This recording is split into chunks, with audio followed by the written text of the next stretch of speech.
শুধু শিক্ষক বলে নয়, বাবা মা হচ্ছে সবচেয়ে বড় শিক্ষক।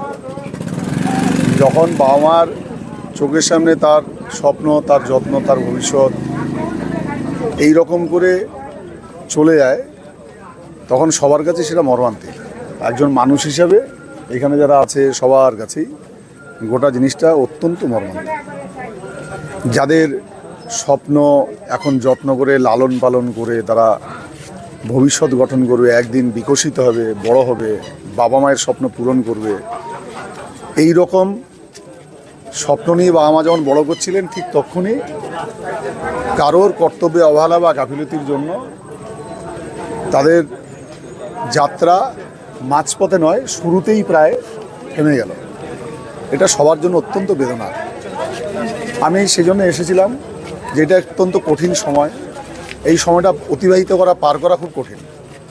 এই সময় যারা আপনজন স্বজন তাদের পাশে থাকা, তাদের মানসিক শক্তি জোগানো জন্য সবাই আসে। আমিও সেই জন্য এসেছিলাম। মাননীয় মুখ্যমন্ত্রী শুভেন্দু অধিকারী মহাশয় তিনি সকালবেলা মেসেজ করেছেন, এই দুর্দিনে দুঃসময়ে দল ও সরকার তাদের পাশে আছে। আমিও ওনার বার্তা নিয়ে এসেছি যে আমরা সবাই এই পরিবারগুলোর যারা স্বজন হারিয়েছেন তাদের পাশে আমরা সবাই আছি। ঈশ্বর এই দুর্দিন, এই দুর্যোগ কাটিয়ে উঠতে তাদের শক্তি দিন, তারা এই দুর্যোগ কাটিয়ে উঠুন এই প্রার্থনা করি। এবং আমরা সরকারের পক্ষ থেকে যে রাজ্য এবং কেন্দ্র সরকারের পক্ষ থেকে প্রায় 15 লক্ষ টাকা আর্থিক সহযোগিতা করেছে, এতে গ্রামবাসী সহ পরিবাররা খুশি। কিন্তু তারা জানাচ্ছেন যে যিনি এই ঘটনা ঘটেছে তাকে দৃষ্টান্তমূলক শাস্তি দেওয়া হোক, যাতে করে এর পুনরাবৃত্তি শুধু বহরমপুর বলে না, রাজ্যের বা গোটা দেশের কোথাও যাতে না হয়। ইতিমধ্যেই গেটম্যান এবং সুপারভাইজার তাদেরকে সাসপেন্ড করা হয়েছে। তো প্রাথমিকভাবে অনুমান করা হচ্ছে যে গেটম্যানের অবহেলা এরকম ঘটে থাকবে এবং প্রাইমারিলি তাকে সাসপেন্ড করা হয়েছে। এবং তদন্ত আরও এগোলে তখন আরও পরিষ্কার হবে গোটা বিষয়টা ঠিক কীভাবে ঘটেছে। সেটা নিশ্চিত হওয়ার পর যদি আরও কেউ যদি এর সঙ্গে জড়িত থাকে তাদের নিশ্চয়ই শাস্তির ব্যবস্থা হবে। কিন্তু এটা এমন একটা সময়, আমার মনে হয় শাস্তির আলোচনা করতে আমাদের এখন রুচিতে লাগে। মানে এতটাই আমরা আচ্ছন্ন হয়ে গেছি যে কে কতটা শাস্তি দিয়েও তো আমরা তাদেরকে ফিরিয়ে পাবো না। সুতরাং শাস্তি সে হবে তার কর্তব্যে অবহেলার জন্য। সরকার ক্ষতিপূরণ দিক, যে অপরাধ করেছে তাকে শাস্তি দিক, কোনো কিছুতেই আমরা যাদেরকে হারিয়ে ফেলেছি তাকে আর পাবো না। এইটা আমাদের খুব কষ্ট। নিহত পরিবারদের মধ্যে সরকারের পক্ষ থেকে কি আর্থিক সহযোগিতা করা হয়েছে?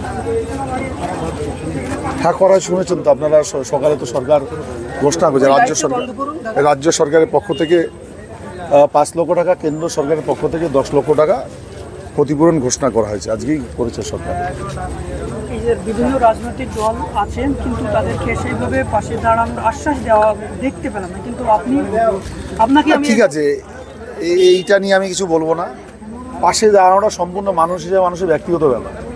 যিনি সময় পেয়েছেন তিনি দাঁড়িয়েছেন, যিনি পাননি তারা দাঁড়াননি, যার যার বিষয়। কিন্তু আমার মনে হয়েছে যে গোটা গ্রাম জুড়ে যে শোকের আবহ, তো আমার মনে হয় এই সময় গেলে ওদের একটু ভালো লাগবে।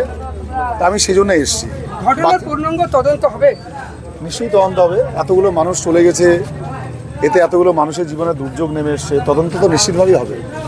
কিন্তু আমার কথা যে তদন্ত হোক আর যাই হোক, সামনের দিনে এমন ঘটনা যাতে না ঘটে, কোনো মায়ের চোখে জল না বেরোয় এই রকমের ঘটনার জন্য এইটা সরকার নিশ্চিতভাবেই করবে। ভারতবর্ষের আন্ডারপাস করবার জন্য সেন্ট্রাল গভর্নমেন্টের পলিসি, এটা গেটকে তুলে দেয় আন্ডারপাস করা। কিন্তু বিভিন্ন জায়গায় রাজ্য সরকারের সহযোগিতার কারণে জমি পাওয়া যায়নি বলে অনেক জায়গাতে সেটা করা সম্ভব হয়নি। পদক্ষেপ নেবেন তা আশা করি আজকের ঘটনার পর থেকে আমাদের সবার উচিত শিক্ষা হবে যাতে করে আন্ডারপাস হয়। তার জন্য আরও সরকার তৎপর হয়ে জমি নিশ্চয়ই কেন্দ্র সরকার হাতে দিলে নিশ্চয়ই